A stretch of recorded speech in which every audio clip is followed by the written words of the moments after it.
So cervical cancer మహిళల్ని వేధించే ప్రధాన సమస్యలు ఇది ఒకటి. అసలు ఏంటి సర్వైకల్ క్యాన్సర్, ఎందుకు వస్తుంది, రాకుండా మరి ఎటువంటి జాగ్రత్తలు తీసుకోవాలి, ఒకవేళ వస్తే న్యాచురల్ వేస్ ఏమున్నాయి దీన్ని తగ్గించుకోవడానికి, వివరాలు తెలుసుకుందాం. ఈరోజు మనతో పాటు ఉన్నారు ప్రముఖ యోగా గురు యోగిని అరుణాదేవి గారు. అమ్మ నమస్తే. నమస్తే. చాలా రోజులైంది, హిమాలయస్కి వెళ్ళొచ్చారు కదా? అవునండి. ఎస్. సో మీరు ఎప్పుడు చెప్తూ ఉంటారు న్యాచురల్ వేస్లో మన జీవన విధానం ఉండాలి, ఫుడ్స్ కూడా అలాగే తీసుకోవాలి. సో లైఫ్ స్టైల్ అంతా చేంజ్ చేసుకుంటే మనకి ఎటువంటి అనారోగ్య సమస్యలు రావాలి. అయితే దానిలో మనం మాట్లాడుకునేది ఏంటంటే సర్వైకల్ క్యాన్సర్ గురించి. సర్వైకల్ క్యాన్సర్ రావడానికి చాలా చాలా కారణాలే చెప్తూ ఉంటారు. సో మల్టిపుల్ పార్ట్నర్స్ ఉండడం వల్ల అంటారు, వ్యాక్సిన్ వేసుకోకపోవడం వల్ల అంటారు, హైజీన్ లేకపోవడం వల్ల అంటారు. సో ఇవన్నీ పాటించే వాళ్ళకు కూడా సర్వైకల్ క్యాన్సర్ వస్తూ ఉంది. ఓవరాల్గా ఏం చెప్తారు దీని గురించి? మీరు అన్నారు వ్యాక్సిన్. ఇప్పుడు ఉన్న కాలంలో వ్యాక్సిన్ ఎక్కువ ప్రచారంలోకి వస్తుంది. అంటే ఈ వ్యాక్సిన్ ముందే వేసుకోవడం వల్ల ముఖ్యంగా సర్వైకల్ క్యాన్సర్ విమెన్కి 12 సంవత్సరాల నుంచి 15 సంవత్సరాలు 16 సంవత్సరాల లోపల గనక ముందే వ్యాక్సిన్ అమ్మాయిలకి ఇప్పిస్తే, లేదా తర్వాత కూడా లేట్ అయినా కూడా 20 సంవత్సరాల లోపు ఎప్పుడైనా సరే ఇప్పిస్తే వాళ్ళకి సర్వైకల్ క్యాన్సర్ వచ్చే అవకాశం తక్కువ. వ్యాక్సిన్ రాదు అనేది, ఇప్పుడు వ్యాక్సిన్ వేయించుకున్నాను నేను, నాకు 100% రాదు అని చెప్పగలుగుతారా? వ్యాక్సిన్ వేయించుకుంటే చెప్పలేరు, కానీ తగ్గించగలుగుతామేమో కదా. తగ్గించగలుగుతామన్నారు. కానీ వ్యాక్సిన్ వేసుకోవడం వల్ల వచ్చే ప్రాబ్లమ్స్ చాలా ఉంటాయి. ఏదైనా సరే ఎనీ వ్యాక్సిన్ ఎనీ మెడిసిన్ మనం చేస్తున్నప్పుడు దానికి ఉండే సైడ్ ఎఫెక్ట్స్ దానికి ఉంటాయి. ఈవెన్ క్రోసిన్ తీసుకోండి, డోలో తీసుకోండి, లేకపోతే హార్మోన్స్ కానీ ఏదైనా సరే అది ఉన్నప్పుడు దాని వలన సైడ్ ఎఫెక్ట్స్ ఉంటాయి. అలానే వ్యాక్సిన్స్కి ఎక్కువ ఉంటాయి. వ్యాక్సిన్ వల్ల వచ్చేవి కొన్ని లైఫ్ లాంగ్ మనం సఫర్ అవ్వాలి. ఇంకొకటి ఏంటి అంటే సరే మనం సఫర్ అయినా, ఏదో ఒక చిన్న చిన్న విషయాలు సఫర్ అయినా కూడా నాకు 100% నాకు లైఫ్లో ఇంకా నాకు క్యాన్సర్ రాదు, సర్వైకల్ క్యాన్సర్ రాదు అంటే డెఫినెట్గా కళ్ళు మూసుకొని చేయించేసుకోవచ్చు. కానీ అలాంటిది లేదే. సర్వైకల్ క్యాన్సర్ వ్యాక్సిన్ చేయించుకున్న వాళ్ళకి కూడా చాలా మందికి వచ్చే అవకాశాలు ఎక్కువ మందికే ఉన్నాయి. ఓకే. అలాంటప్పుడు మనం వ్యాక్సిన్ నమ్ముకుని మనం ఎలా కూర్చోగలుగుతాం? వ్యాక్సిన్ వేయించుకొని మనము జాగ్రత్తలు కూడా తీసుకోవాలి. ఇంకొకటి ఏంటంటే క్యాన్సర్ అనేది సర్వైకల్ క్యాన్సర్, లేకపోతే brain cancer, lung cancer, liver cancer, kidney cancer అని రకరకాలు లేవు. క్యాన్సర్ అంటే ఒకటే సమస్య, కానీ అది ఎక్కడొచ్చింది అనేది. సర్వైకల్ వస్తే సర్వైకల్ క్యాన్సర్ అంటాం, లివర్ వస్తే లివర్ క్యాన్సర్ అంటాం, కిడ్నీకి వస్తే కిడ్నీ క్యాన్సర్ అంటాం, బ్రెయిన్కి వస్తే బ్రెయిన్ క్యాన్సర్ అంటాం. క్యాన్సర్ అనేది ఎక్కడైనా రావచ్చు మీకు. ఇప్పుడు మీరు సర్వైకల్ వ్యాక్సిన్ అంటే విమెన్ క్యాన్సర్ చేయించుకుంటే ఇంకెక్కడ రాదు అనేది లేదుగా. సర్వైకల్ క్యాన్సర్ రాకపోతే లివర్ క్యాన్సర్ రాదా? ఎక్కడొచ్చినా అది క్యాన్సరే. బాడీలో ఒక చోట మనం చేస్తే దాన్ని సప్రెస్ చేస్తే ఇంకో చోట వచ్చే అవకాశాలు ఉంటాయి. కొన్ని రోజులు బాగానే ఉంటుంది. మన ట్రీట్మెంట్స్ కూడా అలాగే ఉన్నాయి. వచ్చిన తర్వాత మనం చేసే ట్రీట్మెంట్స్ ఎక్కడా కూడా కంట్రోల్ చేయడానికి ప్రయత్నిస్తున్నారు. ఇప్పుడు వచ్చేదే 4th గ్రేడ్ అంటే ఇంకొకటి చాలా మంది ఏమనుకుంటారంటే 1st grade, 2nd grade, 3rd, 4th, 5th grades అని ఇట్లా గ్రేడ్స్ ఉంటాయి. మనం చూసుకోకపోవడం వల్ల, మన అజాగ్రత్త వల్ల మనకి 5th, 4th గ్రేడ్లోకి వెళ్ళిపోయాం. మనం ముందే చూసుకుంటే ముందే మనము ఇది చేసుకునే వాళ్ళం అనేది ఒక అపోహ ఉంది. కానీ అలా కాదు. మీకు రావడమే 4th గ్రేడ్ లేకపోతే 3rd గ్రేడ్, ఆ గ్రేడ్లో అంటే ఫోర్స్. మేము ఏం చెప్తామంటే ఏదైనా ఒక ఇలాంటి క్యాన్సర్ వచ్చినప్పుడు దాని వేగం ఎంత ఉంది, బలం ఎంత ఉంది, అంటే ఫోర్స్ ఎంత ఉంది, దాని టైం ఎంత ఉంది, ఇవన్నీ చూస్తాం. అంటే ఇది రావడమే అంత ఫోర్స్ తో వచ్చింది అంటే మీరు టెస్ట్ లోకి వెళ్ళినప్పుడు మీరు 4th గ్రేడ్ అని ఉంటుంది. మనం ఏమనుకుంటాం ఇప్పుడు, అయ్యో ముందు నుంచి మనం జాగ్రత్తగా ఉంటే మనం 4th గ్రేడ్ లోకి అలా ఉండదు. రావడమే అది ఆ ఫోర్స్ తో వచ్చింది, ఆ బలంతో వచ్చింది. ఒక్కొక్కరికి రావడమే జస్ట్ చాలా లైట్ గా వస్తుంది. అంటే వాళ్ళు ఏదో ముందు చూసేసుకున్నట్టు కాదు. కానీ మనం జాగ్రత్తగా ఉండాలి. ఏం జాగ్రత్తగా ఉండాలి? ఒక ఏజ్ వచ్చిన తర్వాత 45 దాటింది అని అంటే మనం ఎవ్రీ ఇయర్ పాప్స్మియర్ టెస్ట్ చేయించుకోవాలి. ఈ పాప్స్మియర్ టెస్టులు కూడా ఒక మంచి డయాగ్నోస్టిక్ సెంటర్లో చేయించుకోవాలి. ఎక్కడంటే అక్కడ చేయించుకోకూడదు. చాలా మంచి దీంట్లో మంచి సెంటర్స్ అంటే గోల్డ్ మెడల్ వచ్చి దీని మీద రీసెర్చ్లో ఉన్న సెంటర్స్ మన ఉన్నాయి హైదరాబాద్లో. సో అలాంటి సెంటర్స్లో మనం చాలా సింపుల్, చాలా చిన్న టెస్ట్ వస్తుంది. జస్ట్ ఒక ఓ 10 seconds అంతకు మించి ఎక్కువ ఉండదు. జనరల్ గా మనం బ్లడ్ సిబిపి అంటే కంప్లీట్ బ్లడ్ పిక్చర్ చేంజ్ చేసుకుంటాం. అలాగే ఏదైనా ఉందంటే అల్ట్రాసౌండ్ చేంజ్ చేసుకుంటాం. అలాగే విమెన్ కి పాప్స్మీర్ అనేది ఒక చిన్న టెస్ట్. ఇయర్లీ వన్స్ 45 తర్వాత ఇయర్లీ వన్స్ ఒక టెస్ట్ చేయించుకోవడం వల్ల నష్టం లేదు. అంటే సర్వైకల్ క్యాన్సర్ లో. అలాగే mammogram, breast test. Breast test అసలు చాలా సింపుల్. మనమే టెస్ట్ చేసుకోవడం. రోజు పడుకుని ఇలా సర్కిల్ మూమెంట్ లో బ్రెస్ట్ చుట్టూ మనం మెల్లగా ఇలా అంటున్నప్పుడు ఎక్కడైనా లంప్స్ లాంటివి కానీ గడ్డలు లాంటివి కానీ ఏమన్నా మనకు తగులుతున్నాయి. ఒక్కొక్కసారి నొప్పి ఉండవు, కొన్ని వచ్చిపోతూ ఉంటాయి, కంగారు పడాల్సిన అవసరం లేదు. కానీ అది చాలా రోజులు అలానే ఉండిపోయింది అని అంటే మనం డెఫినెట్ గా దాన్ని కేర్ తీసుకోవాలి. ఇంకొకసారి ఏమవుతుందో తెలుసా మీకు, ఒక 3 months ముందు మన టెస్టుల్లో ఏమీ ఉండదు, నార్మల్ ఉంటుంది, నార్మల్ టెస్ట్లు వస్తాయి. ఒక కరెక్ట్ గా 4th month లో సడన్ గా మనకి ఏదో ఒక చిన్న ప్రాబ్లం వచ్చి మనం వెళ్తే టెస్ట్ లో మనకి చేయించుకుంటే మనకి 4th grade క్యాన్సర్ అని వస్తుంది. సర్వైకల్ కావచ్చు, బ్రెస్ట్ కావచ్చు, ఏదైనా కావచ్చు. మరి ముందే చేయించుకుంటే అది కనపడాలి కదా. అంటే రావడం ఆ స్పీడ్ అలా ఉంది మాట, అంత బలంతో వచ్చింది, రావడమే అలా వచ్చింది. అలా అని చెప్పేసి చేయించుకోకపోయినా అలా అనవద్దు. మనం టెస్ట్ చేయించుకోవడం అనేది చాలా చాలా ఇంపార్టెంట్. విమెన్కి సర్వైకల్ క్యాన్సర్ అనేది తొందరగా మనం ఏమైనా ప్రాబ్లం ఉంటే చాలా చిన్నగా దానికి భయపడాల్సిన అవసరం.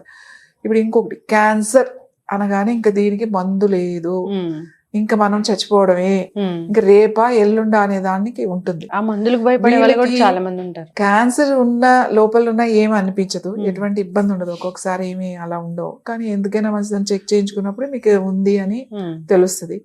తెలిసిన కాడి నుంచి భయం అట్టి స్టార్ట్ అవుతుంది. తర్వాత ఈ టెస్ట్లకు అంటే వీళ్ళు ఆ హాస్పిటల్కి వెళ్ళినప్పుడు అక్కడ ఉన్న కీమో తీసుకునే వాళ్ళు, రేడియేషన్ తీసుకునే వాళ్ళని చూసిన తర్వాత భయం స్టార్ట్ అవుతుంది. ఇంకా నెక్స్ట్ మనమే అనే దాంట్లోకి వెళ్ళిపోతారు. ఆ ట్రీట్మెంట్స్ కూడా మనకు అలానే ఉంటాయి. చేయించుకున్న తర్వాత మన ఇమ్యూనిటీ తగ్గిపోతుంది. మెంటల్గా ఎంత స్ట్రాంగ్గా ఉందా మనగా, ఓ 10 కీమోస్ 10 రేడియేషన్ సైకిల్స్ అయ్యేసరికి వీఆర్ కంప్లీట్లీ డౌన్ అయిపోతాం. ఎందుకంటే ఫిజికల్గా డౌన్ అయిపోతాం. సో అది టెంపరీగానే, మళ్ళీ మనం ఇమ్యూనిటీ అది మనం పెంచుకుని మెంటల్గా తీసుకురావద్దు. ఫిజికల్గా మనకు బాడీ ప్రాబ్లం వచ్చింది, సమస్య శరీరానికి వచ్చింది, మీ ఆలోచన మీ మనసుకు రాలేదు, మనసు వరకు తీసుకురాకండి. మీరు మనసు స్ట్రాంగ్గా ఉండండి. మీరు ఎంత స్ట్రాంగ్గా ఉంటారు అంటే అంత స్ట్రాంగ్గా ఉంటే, మనకి ఒక నొప్పి వచ్చిందండి, పెయిన్ కిల్లర్ వేసుకుంటున్నాం, ఫీవర్ వచ్చింది, క్రోసిన్ వేసుకుంటున్నాం, అలానే దీనికి కూడా మెడిసిన్ ఉంది. మెడిసిన్ లేదు అనేది లేదు. ఇప్పుడు మనకు ఉన్న దాంట్లో మేము ఇప్పుడు ఇన్ని సంవత్సరాల నుంచి చేస్తున్నాం హెర్బల్ మెడిసిన్ అండి. ఆయుర్వేద మెడిసిన్ అంటే కూడా వాళ్ళు ఒప్పుకోరు. హెర్బల్ మెడిసిన్ టిబెట్ నుంచే వస్తుంది. ఇక్కడ కూడా ఉంది, హిమాచల్ ప్రదేశ్ లో కొన్ని ప్లేసుల్లో ఇస్తారు, కానీ వాళ్ళు ఏదో సప్లిమెంట్ లాగా ఇస్తారు. కానీ టిబెట్ నుంచి వచ్చేది వాళ్ళ ఆంకాలజిస్టులు, వాళ్ళందరూ కూడా వాళ్ళు చదువుకున్నది వాళ్ళ ఇంగ్లీష్ మెడిసినే, వాళ్ళందరూ ఆంకాలజిస్టులు. కానీ వాళ్ళు మెడిసిన్, ఈ హెర్బల్ మెడిసిన్ ఇస్తారు. వాళ్ళు కూడా మన రిపోర్ట్స్ ప్రకారమే ఇస్తారు, మన రిపోర్ట్స్ పంపిస్తే. ఇంకోటి, ఇప్పుడు మేము చేసే దాంట్లో మీరు ఎవరు కూడా ఎవరికైనా క్యాన్సర్, ఎనీ క్యాన్సర్, సర్వైకల్ అనే కాదు, ఏ క్యాన్సర్ ఉన్నా సరే మీరు పేషెంట్ అంటే మన దగ్గరికి ఏం రావాల్సిన అవసరం లేదు. వాళ్ళ రిపోర్ట్స్ పంపించి just phone call, video call చేస్తే ఆ రిపోర్ట్స్ ద్వారానే వాళ్ళు మెడిసిన్ ఇస్తారు. ఓ 2 months మెడిసిన్ ఇస్తారు. 2 monthsకి వీళ్ళు రెస్పాండ్ బాగుంది అన్నప్పుడు దాని తర్వాత వాళ్ళు చూసుకుంటూ పెంచుతారు. భయపడాల్సిన అవసరం లేదు. దీనికి వ్యాక్సిన్ చేంజ్ చేసుకుంటే మనకి ఇంకా సమస్య లేదు అని అనుకోవడం పొరపాటు. సర్వైకల్ క్యాన్సర్ రాకపోతే ఇంకో క్యాన్సర్ రావచ్చు కదా. ఒక్క వ్యాక్సిన్ చేయించుకుంటే నాకు క్యాన్సరే రాదు అని అంటే నేనైతే అందరినీ వ్యాక్సిన్ చేయించుకోమని చెప్తాను. అయితే సర్వైకల్ క్యాన్సర్ అనేది రావడానికి చాలా రకాల కారణాలు చెప్తూ ఉంటారు. హైజీన్ మెయింటైన్ చేయకపోవడం అని చెప్తూ ఉంటారు, మల్టిపుల్ పార్ట్నర్స్ అని చెప్తూ ఉంటారు. సో దీనికోసం జాగ్రత్తలు అంటే ఏం తీసుకోవాలి? మల్టిపుల్ పార్ట్నర్స్, ఇది మాత్రం చాలా జాగ్రత్తగా ఉండాలి. ఎవరైనా సరే, ఇది ఆడవాళ్ళకి కాదు మగవాళ్ళకు కూడా. ఇవాళ పినీలియల్ క్యాన్సర్ అనేది చాలా ఎక్కువగా ఉంది మగవాళ్ళకి. ఆడవాళ్ళకి సర్వైకల్ క్యాన్సర్ ఎక్కువగా ఉంది. మల్టిపుల్ పార్ట్నర్స్ అనేది అంటే ఒక్కళ్ళు అనేది వేరు, 2, 3, 4 అనేది ఇప్పుడున్న కల్చర్లో చాలా కామన్గా ఉంది. సో అది తప్పకుండా రేపు ఏదో తెలియక ఆవేశంలో మీరు చేసిన ఇన్ ఫ్యూచర్లో ఏదో ఒక టైంలో మీరు సఫర్ అవ్వాల్సిందే. క్యాన్సర్ అనే కాదు, మనకి వచ్చే ప్రాబ్లమ్ హెచ్ఐవి కూడా ఉంది. హెచ్ఐవి కూడా క్యాన్సర్ లోకి వెళ్తుంది. చాలా ఇష్యూస్ ఉన్నాయి దాంతో. మల్టిపుల్, అందుకే మనకి నువ్వు మహాప్రతివ్రత మేమేం ప్రతిభతలను కావాలండి అని అంటారు. అంటే దీంట్లో ఎంతో సైన్స్ ఉంది. ఇక్కడ ప్రతివ్రత అంటే ఏంటి అంటే అంత హెల్త్ ఉంది ఇందులో, చాలా చాలా. ఎందుకంటే ఈవెన్ మెన్ అండ్ విమెన్ ఈ విషయంలో చాలా చాలా కేర్ తీసుకుంటున్నా, ప్రొటెక్షన్ వాడుతున్నా కూడా దీని నుంచి ఎవరు తప్పించుకోలేరు. కాబట్టి చాలా కేర్ఫుల్ గా ఉండాలి. ఉన్న మనం ఒక్కళ్ళని సరిగ్గా ఉండి, మన రిలేషన్ సరిగ్గా ఉండి, మనం జాగ్రత్తగా ఉంటే చాలు, హ్యాపీగా ఉండొచ్చు. హైజీన్ గురించి కూడా చాలా మాట్లాడతారు మేడం. సో హైజీన్ అంటే ఎలా మెయింటైన్ చేయాలి? హైజీన్ అంటే మెయిన్ క్లాత్ ఒకటండి.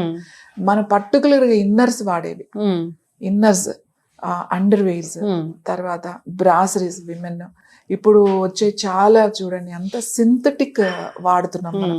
ఈ సింథటిక్ అనేది వాడకూడదు, కాటన్నే వాడాలి. కాటన్ వాడితే చాలా చాలా మంచిది మనకి. ఇదొకటి క్లాత్ విషయంలో నేను అందుకే చెప్తా ఉంటా, ఎప్పుడు హ్యాండ్లూమ్ వాడండి. రెగ్యులర్ బ్రేస్ లో హ్యాండ్లూమ్ వాడండి. ఎప్పుడైనా పార్టీ వేర్ లాగా మీరు మీ ఇష్టం. అది మీరు పార్టీకి వెళ్తే ఎంతసేపు ఉంటారు, ఫంక్షన్కి వెళ్తే ఓ 3 గంటలు ఉంటారు, 4 గంటలు ఉంటారు, అది పెద్ద విషయం కాదు. కానీ రెగ్యులర్ గా మనతో పాటు ఉండి మనల్ని అంటి పెట్టుకుని ఉండే ఇవే కదా మన బట్టలే కదండి. 24 hours మన బట్టలు మన స్కిన్ టచ్ చేసి ఉంటాయి, మన స్కిన్ టచ్ చేసి ఉంటాయి. ఈ స్కిన్ టచ్ చేసి ఉన్నప్పుడు ఆ లోపలి భాగాలకి మనకి వెళ్ళాలి అన్నప్పుడు ఆ ఎనర్జీ కానీ ఆక్సిజన్ కానీ మనకి, లేకపోతే మన లోపల నుంచి వచ్చే మనకి డిటాక్స్ అవుతూ ఉంటుందండి బాడీ. మనం మెయిన్ లివర్ డిటాక్స్ ఎలా చేస్తుంది అంటే స్కిన్ ద్వారానే చేస్తుంది. మనం ఈ పాలిస్టర్, ఈ సింథటిక్ మెటీరియల్, ఇప్పుడు స్ట్రెచబుల్ అని చెప్పేసి మనం ఎక్కువ సింథటిక్ వాడుతున్నాం. ఈ సింథటిక్ మెటీరియల్ వాడడం వల్ల మనకి ప్రాబ్లమ్స్ ఎక్కువ వస్తున్నాయి. కాటన్ నిజమే మెయింటెనెన్స్ కష్టం, తొందరగా చిరిగిపోతాయి, ఎక్కువ రోజులు మన్నికి ఉండవు, రేట్ ఎక్కువ. కానీ సింథటిక్ తక్కువ రేట్ ఉంటుంది, ఎక్కువ రోజులు ఉంటాయి. ఎలా ఉతికి ఎలా అయినా వాషింగ్ మిషన్ లో కూడా వేసి ఉతికేయచ్చు. కాటన్ వాషింగ్ మిషన్ లో వేయలే. సో ఈ అన్ని కారణాల వల్ల ఎక్కువ సింథటిక్ లోకి వెళ్ళిపోతున్నారు. కానీ మీరు ఖచ్చితంగా చెప్తున్నా, కాటన్ వాడండి, హ్యాండ్లూమ్ వాడండి.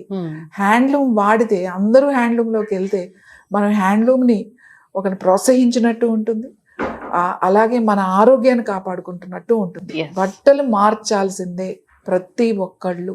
గాలి తగలాలి, ఎండ తగలాలి, లోపలికి వెళ్ళాలి, ఎనర్జీ లోపలికి వెళ్ళాలి. సింథటిక్ అస్సలు వేయకండి. చాలా మంది పైన కాటన్ వేసేసుకుంటారు, కానీ లోపల మళ్ళీ సింథటిక్. అవును, అది అందులో ఆ సింథటిక్ మెటీరియల్ ఆ మూల భాగాల్లో మనకి గాలి వెళ్ళదు, చెమట పడుతూ ఉంటుంది. ఆ లోపల నుంచి వచ్చే ఏదైతే డిటాక్స్ అవుతుందో అది అవ్వదు. అది ఇంకా ఇంకా అది అబ్జార్బ్ అంటే బయటకు వచ్చిన దాన్ని మళ్ళీ ఆ ఇంప్యూరిటీస్నే మళ్ళీ లోపలికి మనం పంపిస్తున్నాం అన్నమాట దానివల్ల. అందుకే సింథటిక్ ప్యాడ్స్ ఎక్కువగా వాడడం, సింథటిక్ బ్రాసరీ ఎక్కువగా వాడడం మాత్రం మానేసేయాలి. బ్రెస్ట్ క్యాన్సర్కి క్లాత్ కూడా ఒక కారణం.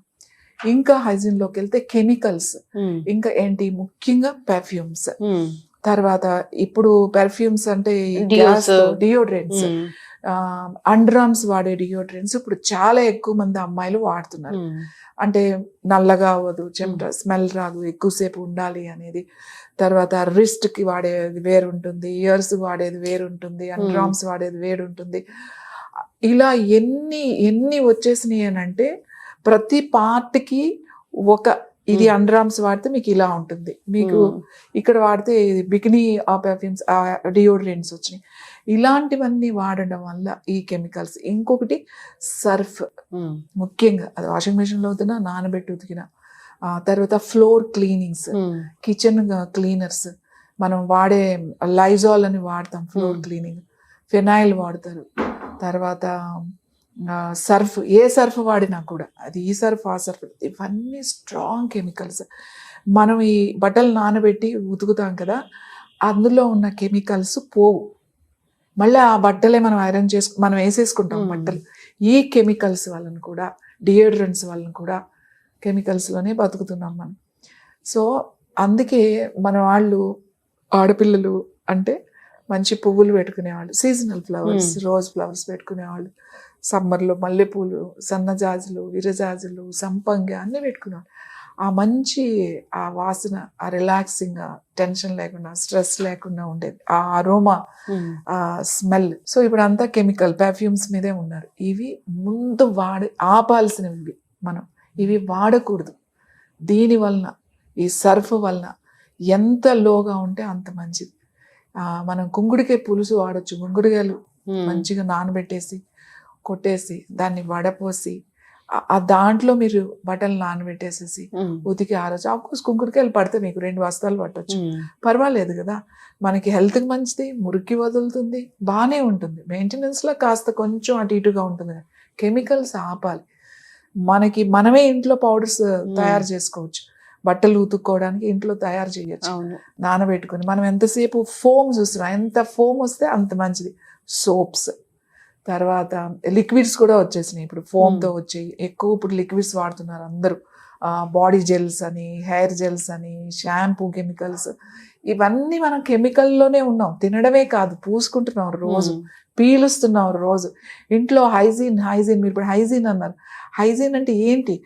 వాష్ చేసుకుంటున్నాం. ఇప్పుడు హ్యాండ్ వాష్లు ఎంత హైజీన్ ఉన్నాయి, ఎంత కెమికల్. ఎన్నిసార్లు వాష్ ఉంటే అన్నిసార్లు వెళ్ళిపోతుంది లోపలికి. ఎన్నిసార్లు మీరు బట్టలు ఉతికితే అన్నిసార్లు లోపలికి వెళ్తుంది. ఎన్నిసార్లు ఫ్లోరింగ్ క్లీన్ చేస్తే అన్నిసార్లు లోపలికి వెళ్ళిపోతుంది. పీలుస్తూనే ఉన్నాం. అందరూ పొల్యూషన్ అంటున్నారు, ఆ పొల్యూషన్ కాదు, ఈ పొల్యూషన్ ఎక్కువ ఉంది. ఇప్పుడు చూడండి, సమ్మర్ వచ్చింది, ఇంకా ఏసీ స్టార్ట్ అయింది. ఆ ఏసీ నుంచి వచ్చే ఒక వేడి ఉంటుంది, ఒక భయంకరమైన వేడి. ఆ వేడి చాలా చాలా ఎక్కువ ఉంటుంది. సో ఇవన్నీ మనం తగ్గించుకోవాలి. క్లాత్, తర్వాత ఫుడ్ మనం ఇప్పుడు ఏం చేయగలుగుతాం? మనం ఉన్నదే తినాలి. మనకి ఇప్పుడు ఆకుకూరలు అన్నీ కూడా కెమికల్ స్ప్రేస్, పచ్చిమిరపకాయలు, బెండకాయలు, ఆకుకూరలు, ఫ్రూట్స్లో అన్ని ఫ్రూట్స్లో ద్రాక్ష పళ్ళు ఇప్పుడు వచ్చే గ్రేప్స్ స్ప్రే చేసి అందులో ముంచుతారు. బనానాస్ కూడా ఇవాళ కెమికల్ ఉంది. సో వీటి నుంచి మనం ఏం చేయాలి? మనం తినాలి కదా, మరి బతకాలి కదా. అవే ఉన్నాయి మార్కెట్లో. మనం వెళ్ళి ఇప్పుడు పంట వేసుకునేది ఎంతమందికి అవకాశం ఉంది? కాబట్టి నేను ఏం చేస్తాను, అవి తెచ్చుకుని, మామూలు ఉప్పు ఉంటుంది కదా, ఆ ఉప్పు వేసేసి ఫస్ట్ గోరువెచ్చని నీళ్ళు తీసుకోవాలి. 2 టబ్బుల్లాగా పెట్టుకోవాలి. మనం ఒక టబ్బులో ముంచి మళ్ళీ ఉప్పులో 10 నిమిషాలు వదిలేసి మళ్ళీ కొంచెం వేడి నీళ్ళలో బాగా ఆకుకూరలు జాడించాలి. ఇట్లా ఆకుకూరలు ఎట్లా కడగాలి అంటే, బట్టలు ఇలా గుంజుతారు చూడండి, బకెట్ 2 బకెట్లు నీళ్లు వేసి గుంజుతారు చూడ, అలా ఒక బకెట్ లో ఉప్పేసి బాగా గుంజి కడగాలన్నమాట. జాడించి అంటాం కదా, జాడించి అలా వాష్ చేసుకుని మనం తినాలి. ఇలా జాగ్రత్తలు, ఈ జాగ్రత్తలు మనం మినిమం మన చేతుల్లోనే ఉన్నాయి. అంటే మనం రాకూడదు. క్యాన్సర్ ప్రివెన్షన్ అంటే ఇంతవరకు మనం చేయాలి. ఇవన్నీ చేసిన మన ఆలోచన సరిగ్గా ఉండాలి, మంచి ఆలోచన ఉండాలి. ఫస్ట్ లవ్, ప్రేమ పెంచుకోవాలి, క్షమించడం నేర్చుకోవాలి. క్షమించాలి. ఏమైతుంది? వాళ్ళ మీద ఏదో వాళ్ళు చేశారు తప్పు, మనం కూడా వాడి ప్రతీకారం తీర్చుకోవాలని వాడి మీద కక్ష ప్రతీకారాలు తీర్చుకోవాల్సిన అవసరం లేదు. అది మనకే నష్టం. మన కోపం వచ్చింది, మనకే నష్టం. మనకి అది ఎక్కువ రోజులు దాన్ని పెంచుకోకూడదు. మంచి ఆలోచనలతో ఉండాలి. ఎవ్రీడే మన ఆలోచనలు మంచిగా ఉండాలి. సో ఇవన్నీ కనుక చేస్తే మనం క్యాన్సర్ ప్రివెన్షన్ ఇవి రాకుండా చేసుకోవచ్చు. వచ్చినా కూడా తగ్గించుకోవచ్చు. కేర్ తీసుకోవాలి. ఈవెన్ మేము చెప్పిన హెర్బల్ మెడిసిన్, మీరు కీమోస్ తీసుకున్నా, రేడియేషన్స్ తీసుకున్నా కూడా మనం ఇది వాడినందువల్ల సైడ్ ఎఫెక్ట్స్ ఏమి ఉండవు. చాలా తొందరగా వీళ్ళు ఈ ట్రీట్మెంట్స్ తీసుకుంటూ కూడా ఈ మెడిసిన్ వాడితే తొందరగా బయటికి ఇంకా మంచి రిజల్ట్ వస్తుంది. ఎస్, ఖచ్చితంగా మ్యామ్, చాలా చక్కగా చెప్పారు. సర్వైకల్ క్యాన్సర్ అనేది చాలా ప్రధానమైన సమస్యగా ఉంది. సో ఎందుకు వస్తుందంటే చాలా రకాల కారణాలే చెప్తున్నారు. ఒక వైరస్ వల్ల వస్తుంది. ఆ వైరస్ అనేది వృద్ధి చెందడానికి చాలా కారణాలు చెప్తూ ఉంటారు. సో మీరు అన్నట్లుగా ప్రివెన్షన్ అనేది చాలా ముఖ్యము. సో బట్టల విషయంలో కావచ్చు, ఫుడ్ విషయంలో కావచ్చు, పార్ట్నర్స్ విషయంలో కావచ్చు, ఇలాంటి జాగ్రత్తలన్నీ తీసుకొని హ్యాపీగా ఆరోగ్యంగా ఉండాలని కోరుకుందాం. ఇంకా వచ్చింది క్యాన్సర్, దానికి హెర్బల్ మెడిసిన్ అనేది బాగా పనిచేస్తుంది. అటు కీమో తీసుకోవచ్చు, అటు మెడిసిన్ వాడచ్చు. వాడుతూనే దీన్ని తీసుకుంటే కనుక మనం క్యాన్సర్ని అయితే తగ్గించుకోవచ్చు. స్ట్రెస్ లేకుండా అందరూ కూడా హ్యాపీగా ఉండాలని కోరుకుందాం. చాలా చక్కటి ఇన్ఫర్మేషన్ అండి. ధన్యవాదాలు.